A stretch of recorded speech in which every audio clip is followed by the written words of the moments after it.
Good morning and welcome to This Week.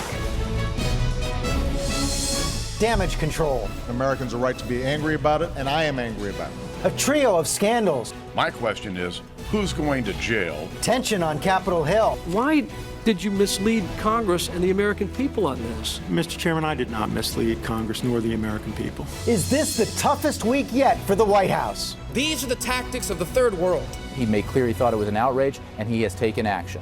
After days of disclosures and dismissals, has the president's team turned the corner? Where will Congress go next? We'll ask the top White House strategists and key lawmakers from both parties. Plus, there isn't a weekend that hasn't gone by that someone says to me, why aren't you impeaching the president? With the administration under fire, will the GOP go too far? We'll sort through all the political and policy fallout on our Powerhouse Roundtable. From ABC News, This Week with George Stephanopoulos. Reporting from ABC News headquarters, George Stephanopoulos. Hello again. The Washington scandal factory kicked into high gear this week with jobs lost, lawyers hired, witnesses grilled, and outrage all around.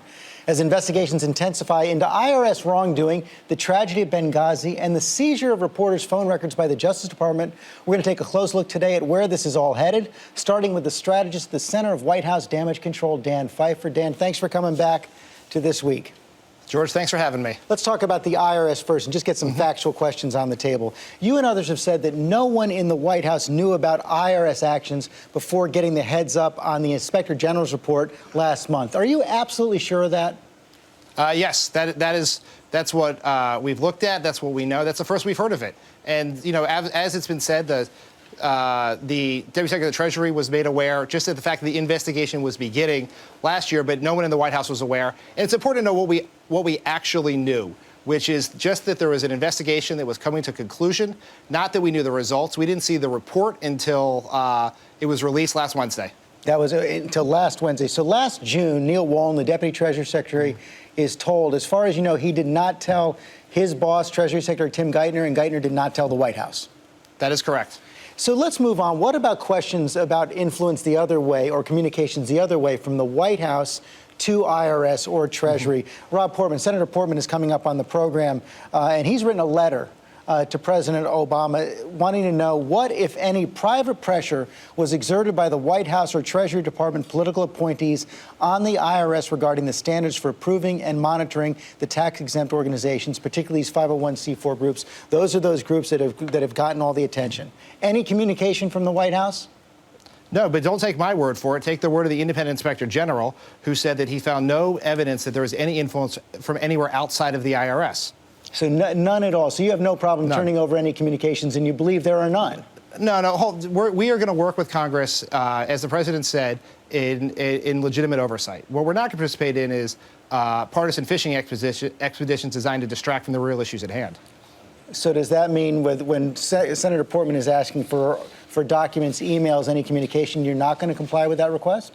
Well, we'll look at any requests that Congress puts forward. And we'll work with them. Our hope is that they do this in a bipartisan way to actually try to solve the problem. But bottom line, no communication, as far as you know, from the White House to the IRS about this targeting? No, absolutely not. At the hearings on Friday, the outgoing acting director of the IRS, Mr. Miller, was asked about the legality of this targeting, this special scrutiny for the conservative groups. Here were the questioning. Do you believe it is illegal for employees of the IRS to create lists to target individual groups and citizens in this country? I think the Treasury Inspector General indicated that it might not be, but others will be able to tell that. What do you believe? I don't believe it is. I don't believe it should happen. What does the president believe? Does the president believe that would be illegal? I can't speak to the law here, but the law is irrelevant. The activity was outrageous and inexcusable, and it was stopped. We need to be fixed so we ensure it never happens again. You don't really mean the law is irrelevant, do you? No, what I mean is that whether it's legal or illegal is not important to the fact that the conduct doesn't matter. The Department of Justice has said they're looking into the legality of this. The president's not going to wait for that. We have to make sure it doesn't happen again, regardless of how that turns out. Going forward, there's also going to be real questions about what kind of impact this is going to have on the rest of the president's agenda. And the individual, the woman who is running the office overseeing the tax-exempt organization, Sarah Hall Ingram, is now overseeing the Treasury Department's oversight of the president's health care plan. That's raised a lot of questions among Republicans on Capitol Hill. They say that she, given her previous experience, is exactly the wrong person to be overseeing Obamacare. Your response? Well, look, the new acting commissioner of the IRS is going to do a 30-day top-down review to see that anyone who did anything wrong is held accountable. And so, but to date, this individual you're referring to is not mentioned in the Inspector General's report. So let's get the facts before we try to indict this person in the court of public opinion. So as far as you know, she did nothing wrong, so the president believes that she can continue to fulfill her responsibilities on his health care plan. Let's see what the review says after 30 days and make our decision after that. Let's get some facts first. And how about the broader questions raised by some Republicans on Capitol Hill that given the IRS's extensive responsibility for overseeing the health care law, that calls this experience with the tax-exempt organizations calls that oversight into question? Well, I can't, George, I think the question here for both Republicans and Democrats is, are we going to come together and try to work to solve the problem? I understand the Republicans are still very angry that Obamacare is law, and they're still angry that we ran an election on this and lost. And what would be sad is if they try to use this as an excuse to try to repeal Obamacare or do something like that. Let's actually solve the problem. And so again, you have no question about the IRS's ability to oversee and the responsibility to oversee Obamacare. Well, no, the new acting commissioner he starts next week. He's going to get in there. He's going to do a top to bottom review and make sure that they can do the job and do it right. Let's move on to Benghazi. The White House released over 100 emails this week detailing the communications with State Department and other government agencies over what was happening in those days and weeks after the attack on Benghazi. And I want to go back to something that Jay Carney said at the beginning of all this back in November about the kinds of changes the White House and the State Department were responsible for in those now infamous talking points.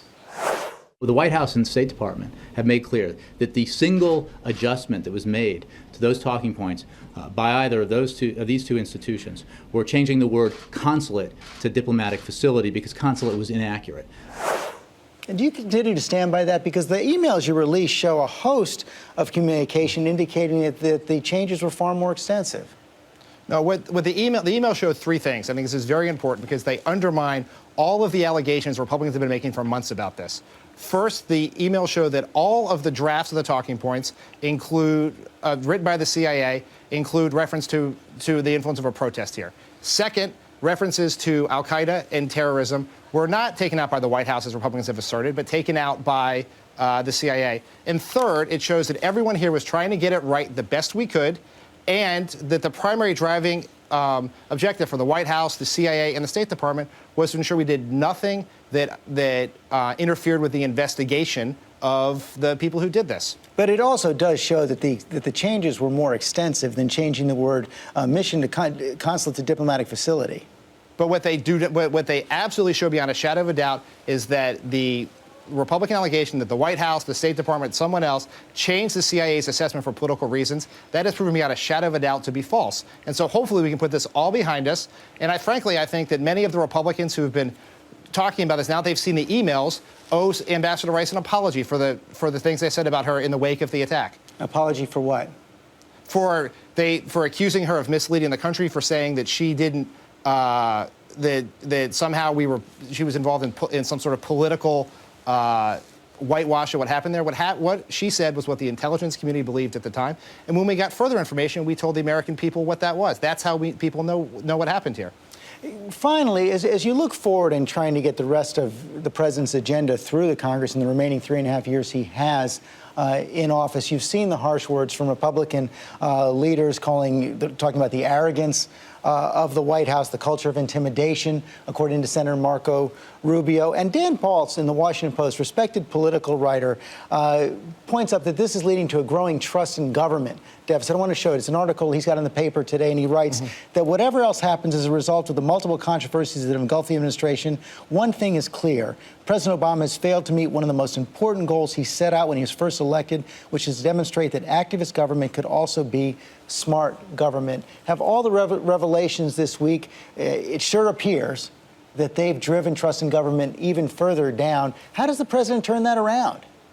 Well, there is no question that what happened in the IRS was a breach in trust, and we have to do everything we can to repair that breach. And that's what the president is doing. That's why he took decisive action and why we're going to make sure this never happens again.